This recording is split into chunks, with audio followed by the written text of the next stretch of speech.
विज्ञान और पाठ्यक्रम में हम पाठ्यक्रम पढ़ रहे हैं और पाठ्यक्रम में हमने किस तरह से जो पाठ्यक्रम के उद्देश्य निर्धारित करते हैं उनको भी हमने पढ़ लिया है। पाठ्यक्रम क्या है, क्या पाठ्यक्रम की परिभाषाएं हैं। इसी क्रम में जैसे विद्यालय में पाठ्यक्रम की किस प्रकार से आवश्यकता निर्धारित होती है उसका भी अध्ययन हमने कर लिया है। अब पाठ्यक्रम का निर्माण हम किन तत्वों के आधार पर करते हैं, तो उन तत्वों को आज हम पढ़ लेते हैं। पाठ्यक्रम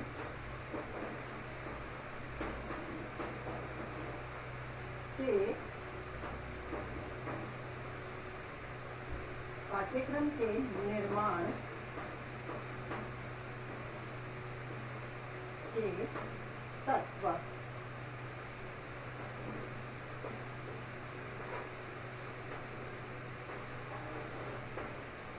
तीसरे यूनिट में से हमारे पाठ्यक्रम चल रहा है। इसमें से अर्थ, पाठ्यचर्या और पाठ्यक्रम का अंतर जो है वो भी हमने पढ़ लिया है, आवश्यकता भी हमने पढ़ ली है। अब हम पाठ्यक्रम के निर्माण के सिद्धांतों का अध्ययन करेंगे।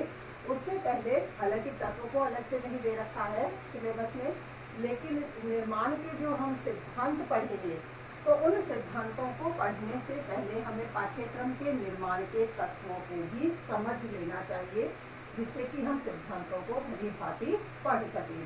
तो इसीलिए मैं पाठ्यक्रम के तत्वों को पहले बता रही हूँ कि जैसे जो पाठ्यक्रम के तत्व हैं, 4 तत्व बताए गए हैं। पहला है शिक्षण उद्देश्य।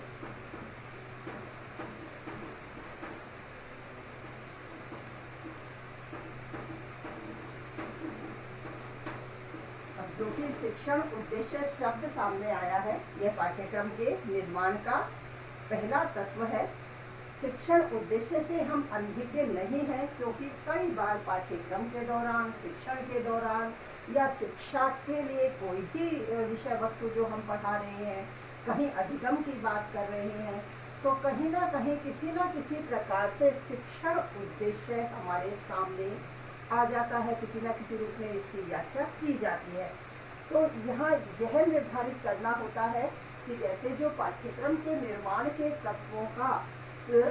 तत्वों में शिक्षण के उद्देश्य का क्या महत्व है। देखो, सबसे पहली बात यह है कि जिस पाठ्यक्रम को हम पढ़ रहे हैं, पढ़ने से पहले हमारा क्या निर्धारित होता है, एक उद्देश्य निर्धारित होता है। कैसे उद्देश्य निर्धारित होता है कि सबसे पहले तो हमें यह ज्ञात होना चाहिए कि हम किस दिशा में जा रहे हैं, किस दिशा में हमें जाना है। जब हमें उस दिशा का ज्ञान होगा, उस दिशा से संबंधित ही हम हम जो भी, जैसे कोई भी अपनी क्लास को चुन रहे हैं या कोई कोर्स को चुन रहे हैं कि हमें जैसे अध्यापक बनना है या चिकित्सक बनना है, इंजीनियर बनना है, तो उस दिशा को हमने चुना है, तो वो हमारा क्या हो गया, एक उद्देश्य हो गया। और उसी उद्देश्य को पूरा करने के लिए फिर किसी भी स्तर में जहां हम हमारा प्रवेश चाह रहे हैं, उस स्तर में, उस दौरान आपके उस उद्देश्य की पूर्ति के लिए किस चीज को आधार बनाया जाता है, पाठ्यक्रम को। पाठ्यक्रम क्या काम करता है, एक साधन का काम करता है उस उद्देश्य की प्राप्ति में। तो सबसे पहले क्या है, एक जो कि परिवर्तन हम चाहते हैं, जो विद्यार्थियों में जिन उद्देश्यों की प्राप्ति हम चाहते हैं पाठ्यक्रम के दौरान, पाठ्यक्रम के माध्यम से, तो सबसे पहले हमें उन उद्देश्यों का निर्धारण करना होता है। पाठ्यक्रम के विकास के लिए सबसे पहले शैक्षिक उद्देश्यों का निर्धारण करना होता है, क्योंकि उद्देश्य के निर्धारण से ही हमें यह ज्ञात हो पाता है, हम यह जान पाते हैं कि हमें किस दिशा में जाना है, या कहें कि विद्यार्थियों को, छात्रों को किस प्रकार का ज्ञान उन्हें देना है। और यदि जैसे हमें इस तरह का ज्ञान, जो हमें पता है कि इस तरह का ज्ञान विद्यार्थियों को दिया जाना है, तो उसी प्रकार के हम पाठ्यक्रम का निर्माण करते हैं, उसी प्रकार के पाठ्यक्रम का निर्धारण होता है, उसी तरह के पाठ्यक्रम के निर्माण के सिद्धांतों को भी तैयार किया जाता है। तो इस तरह से सबसे पहला जो पाठ्यक्रम के निर्माण का तत्व क्या है, शिक्षण उद्देश्य। सबसे पहले पाठ्यक्रम के निर्माण में शिक्षण उद्देश्यों का ही ध्यान रखा जाता है, उन्हें निर्धारित किया जाता है कि क्योंकि शिक्षण उद्देश्यों के माध्यम से ही हम हमारे लक्ष्य है या उद्देश्य है उनकी प्राप्ति कर पाते हैं, जिनका आधार क्या बन जाता है या माध्यम क्या बन जाता है, पाठ्यक्रम बन जाता है।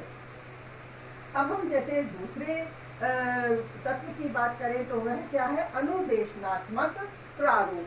जो दूसरा तत्व है पाठ्यक्रम के निर्माण का वह है अनुदेशनात्मक प्रारूप।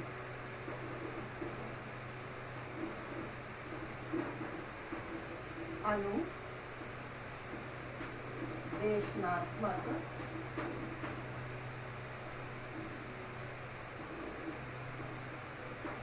प्रारूप।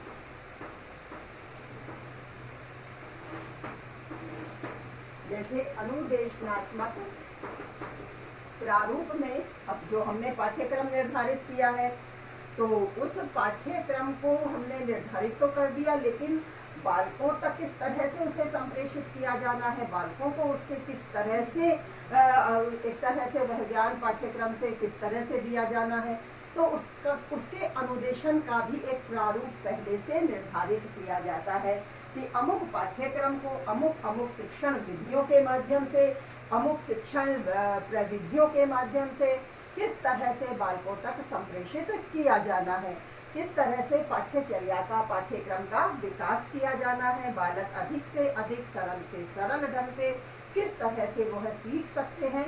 इस तरह के शिक्षण विधियों का निर्धारण भी पहले से ही कर दिया जाता है, पहले से ही उसके बारे में विचार किया जाता है और उनका निर्धारण किया जाता है, जो कि पाठ्यक्रम के निर्माण के तत्व के दूसरे रूप में आता है कि जैसे शिक्षण के उद्देश्यों का हम सबसे पहले निर्धारण कर लेते हैं, फिर इसके बाद हम यह सुनिश्चित करते हैं कि किस प्रकार से बालकों को इस पाठ्यक्रम को उन्हें इस पाठ्यक्रम को पढ़ाने के लिए, उसका ज्ञान देने के लिए किस तरह के उन्हें अनुदेशन की आवश्यकता होगी। तो इस तरह के अनुदेशनात्मक प्रारूप को भी प्रारंभिक रूप से ही पहले से ही तैयार किया जाता है। जो भी शिक्षण विधियां हैं, जो भी पाठ्यचर्या के विकास में सहायता प्रदान करने वाली समस्त प्रविधियां हो सकती हैं, कोई भी सामग्री और भी हो सकती है जो कि पाठ्यक्रम के विकास में सहायक हो, तो उन सब का निर्धारण भी पहले से कर लिया जाता है, जिससे कि बालक उचित रूप से अपने अधिगम को प्राप्त कर सके। जो भी उनमें हम व्यवहारिक परिवर्तन चाहते हैं, वह व्यवहारिक परिवर्तन अधिक से अधिक ठीक प्रकार से संभव हो सके। इस कार्य को ध्यान में रखते हुए ही अनुदेशनात्मक प्रारूप ही प्रारंभिक रूप से यानी कि पाठ्यक्रम के निर्धारण के समय ही निश्चित कर लिया जाता है। अब हम जैसे जो पाठ्यक्रम की बात कर रहे हैं कि किस तरह से हमने पहले शिक्षण उद्देश्य भी निर्धारित कर लिए हैं, अनुदेशनात्मक प्रारूप को भी हमने निर्धारित कर लिया है कि पाठ्यक्रम किस दिशा में जाना है, किस तरह का ज्ञान बालकों को देना है, तो इस तरह के ज्ञान की पूर्ति किस तरह के पाठ्यक्रम से हो रही है, ये हमने निर्धारित कर लिया है। और जब हमने इस तरह का पाठ्यक्रम निर्धारित कर लिया है तो उसे किस तरह बालकों तक संप्रेषित करना है कि बालक अधिक से अधिक रूप से उसका अधिगम कर सके और किस तरह से उसको अपने जीवन में वह और उसको सफल रूप से उसका उपयोग भी कर सके। तो इस दृष्टि से हमने जो अनुदेशनात्मक प्रारूप है उसका निर्धारण कर लिया है। अब हम बात करें कि जैसे उन्होंने पाठ्यक्रम को ग्रहण कर लिया है, उद्देश्यों के अनुरूप कर लिया है, लेकिन उसे उन्होंने ग्रहण कितना किया है, कितना नहीं किया है, या कहें कि जैसे पाठ्यक्रम के लिए जो हमने अनुदेशनात्मक प्रारूप निर्धारित किया था वो हमारा कितना सही था या उसमें कितनी कमियां थी, इन सब के लिए भी पाठ्यक्रम में के निर्माण के समय ही हमें इस बात का भी निर्णय करना होता है कि इसका निर्धारण किस प्रकार किया जाएगा। तो इसकी दृष्टि से पाठ्यक्रम के निर्माण के तत्व में हम और एक तत्व शामिल करते हैं, मूल्यांकन।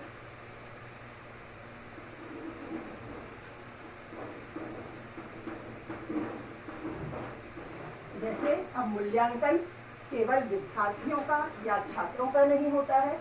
जो पाठ्यक्रम हमने निर्धारित किया है, जिन शिक्षण उद्देश्यों को ध्यान में रखकर, जिन उद्देश्यों की पूर्ति करवाने हेतु हमने पाठ्यक्रम का निर्धारण किया है और उस पाठ्यक्रम को संप्रेषित करने के लिए हमने जिस अनुदेशनात्मक प्रारूप को निर्धारित किया है, तो उसके अनुरूप हमारे उन शैक्षिक उद्देश्यों की प्राप्ति हमें किस सीमा तक हुई है, कितने शैक्षिक उद्देश्यों को हमने प्राप्त कर लिया है।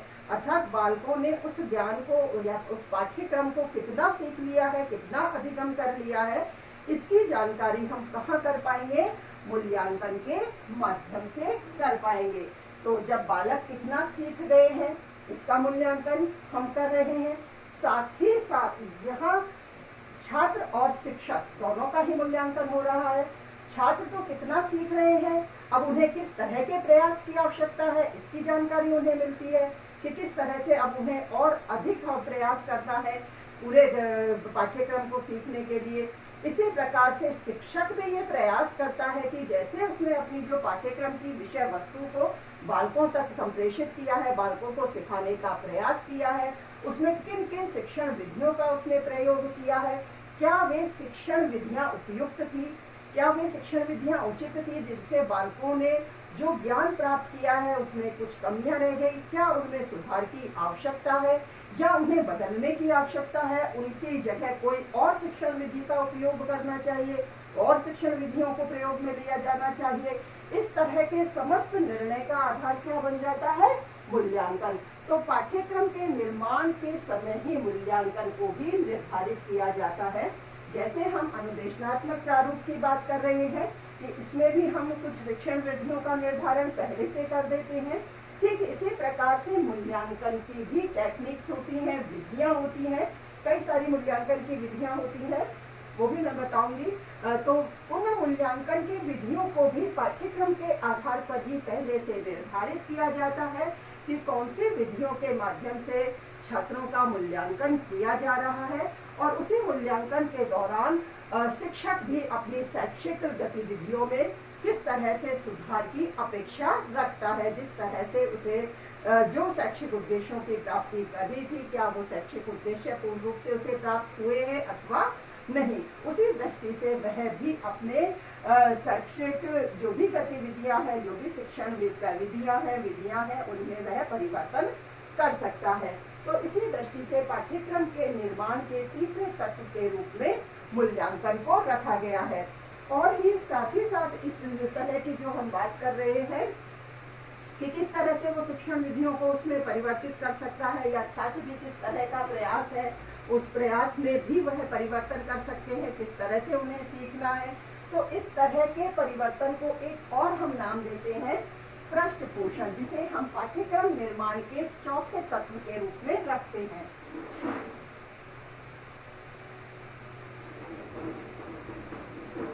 पृष्ठपोषण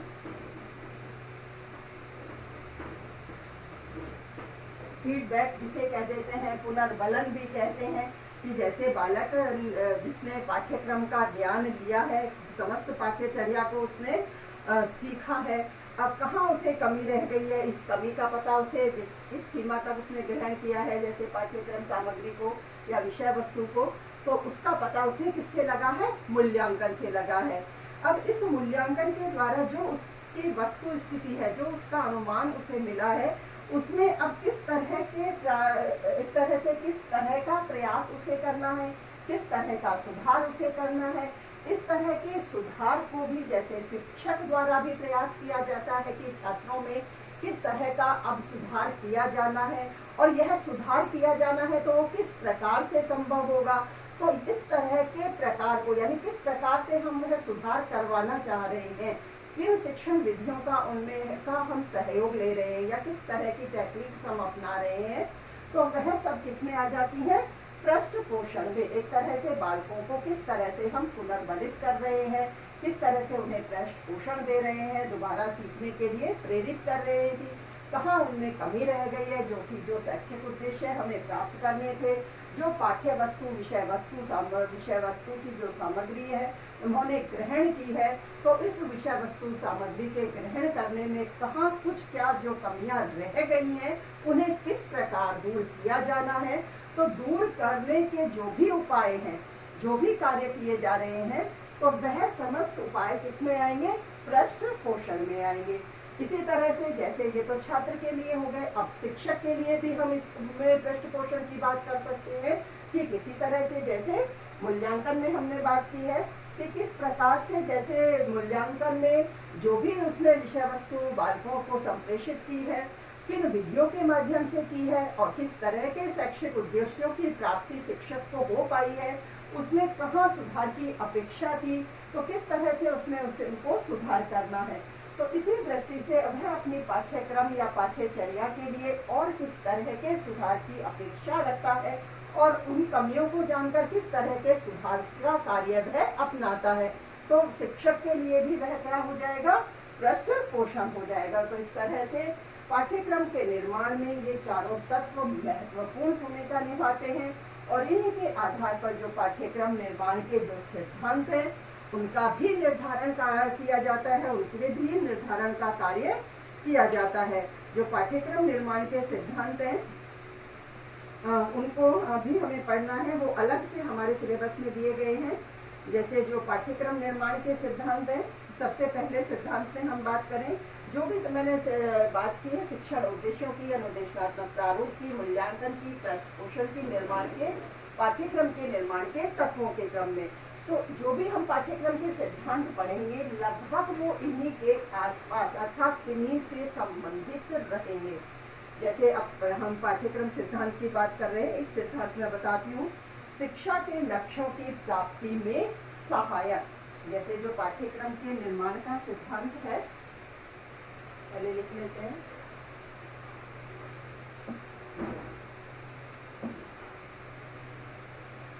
पाठ्यक्रम के निर्माण के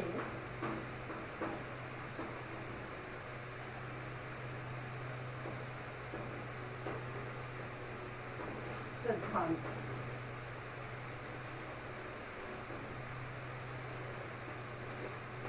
सिद्धांत से अर्थात नियम है कि किस तरह से पाठ्यक्रम को निर्धारित करने के लिए किन नियमों का, किन सिद्धांतों का ध्यान रखा जाना चाहिए। जैसे हमने अभी पाठ्यक्रम निर्माण के तत्वों को पढ़ा है, उन्हीं के आधार पर इनके सिद्धांतों का भी ध्यान रखा गया है कि पाठ्यक्रम निर्माण करते समय अमुक अमुक नियमों का ध्यान रखा जाना चाहिए। उन्हीं सबको हमने सिद्धांतों में सम्मिलित किया है। जैसे सबसे पहले ही हमने जैसे उसमें शैक्षिक उद्देश्यों की बात की थी, वही बात यहाँ है कि सबसे पहला जो सिद्धांत है, शैक्षिक लक्ष्यों की प्राप्ति में सहायक। शैक्षिक लक्ष्यों की प्राप्ति में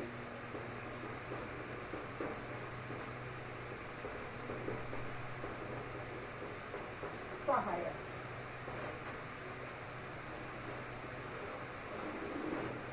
अब यहाँ ये ध्यान रखना है, इस सिद्धांत का ध्यान रखना है, इस नियम का ध्यान रखना है पाठ्यक्रम को निर्मित करते समय, क्योंकि पाठ्यक्रम एक मुख्य आधार है शिक्षा प्रदान करने का। यानी जिस उद्देश्य की हम प्राप्ति कर रहे हैं, इससे पहले भी हमने इसकी बात की है कि जिस उद्देश्य की प्राप्ति, जिस लक्ष्य की प्राप्ति हमें करनी है, उसमें पाठ्यक्रम एक साधन के रूप में काम करता है। तो उस साधन के निर्माण में उन लक्ष्यों की प्राप्ति का भी ध्यान रखा जाता है कि किस तरह से पाठ्यचर्या शिक्षा प्राप्त करने का एक मुख्य आधार है और उसी के आधार पर जो भी हमारे शिक्षा के लक्ष्य हैं उनकी प्राप्ति की जा सकती है। क्योंकि बालक शिक्षा लेने से पहले वह अपने लक्ष्यों का निर्धारण करता है कि मुझे इस लक्ष्य की प्राप्ति करनी है और उसी प्रकार की शिक्षा के एक तरह से उसी प्रकार की शिक्षा को मुझे प्राप्त करना है और उसी आधार पर पाठ्यक्रम का निर्माण किया जाना है। तो पाठ्यक्रम के निर्माण के समय हमें मुख्य रूप से उन शैक्षिक लक्ष्यों का ध्यान रखना है जिनकी प्राप्ति की जानी है, तो उनकी प्राप्ति में सहायक हो इसी प्रकार के पाठ्यक्रम का हमें निर्धारण करना है। क्योंकि शिक्षा के द्वारा पूर्ण निर्धारित लक्ष्यों की प्राप्ति करने के लिए ही पाठ्यक्रम का निर्माण किया जाता है। जैसे मानो व्यक्ति के हम सर्वांगीण विकास की बात करते हैं, तो सर्वांगीण विकास में हमने कई बार सर्वांगीण विकास शब्द का भी प्रयोग किया है। जैसे फिर बता देती हूँ, सर्वांगीण विकास, यह शब्द हम जैसे पाठ्यक्रम से संबंधित भी करते हैं, क्योंकि जैसे हम बात कर रहे हैं शिक्षा प्राप्त करने की। शिक्षा का भी मुख्य उद्देश्य क्या होता है? बालक का सर्वांगीण विकास करना। एक तरह से शिक्षा क्या कर रही है? बालक को आने वाले भावी जीवन में एक तरह से वह समाज में के सफल नागरिक के रूप में तैयार करना चाहती है। भावी जीवन में वह अपने जीवन को सफल रूप से संचालित कर सके, सही रूप से वह अपने जीवन को उपयोगी बना सके, समाज के हित में, अपने परिवार के हित में, देश राष्ट्र के हित में किस प्रकार वह अपनी भूमिका को निभाता है। इस तरह से बालक का निर्माण शिक्षा के माध्यम से किया जाता है।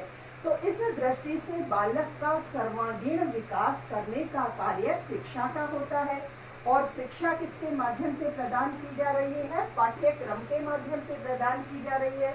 तो इस दृष्टि से पाठ्यक्रम का भी मुख्य उद्देश्य क्या हो गया? सर्वांगीण विकास किया जाना। अब जैसे बार बार हम सर्वांगीण विकास की बात कर रहे हैं, तो सर्वांगीण विकास के अंतर्गत क्या होता है? एक तरह से बालक का चहुमुखी विकास किया जाना, सभी तरह से बालक का विकास किया जाना। जैसे हम बात करें बालक का नैतिक विकास, हालांकि ये बातें मैं पहले भी स्पष्ट कर चुकी हूँ, फिर भी एक बार बता रही हूँ। नैतिक विकास, शारीरिक विकास,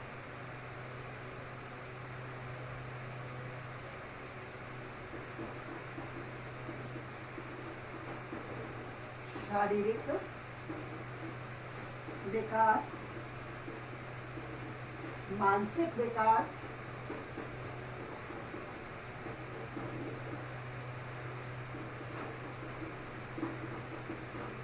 भौतिक विकास,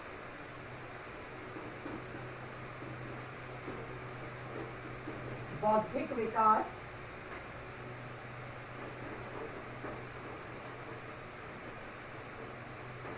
आध्यात्मिक विकास,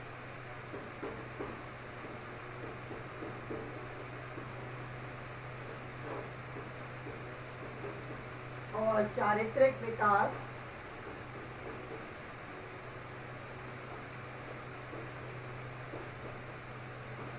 इस तरह से संपूर्ण विकास को ही हम क्या कहते हैं? सर्वांगीण विकास, जो कि हमारे शिक्षा का और शिक्षा जो कि पाठ्यक्रम के माध्यम से प्रदान की जा रही है। तो पाठ्यक्रम का भी मुख्य उद्देश्य क्या है? जैसे मैंने अभी इससे पहले पाठ्यक्रम के उद्देश्यों को समझाया था, तो वहाँ भी हमने सर्वांगीण विकास की बात की थी।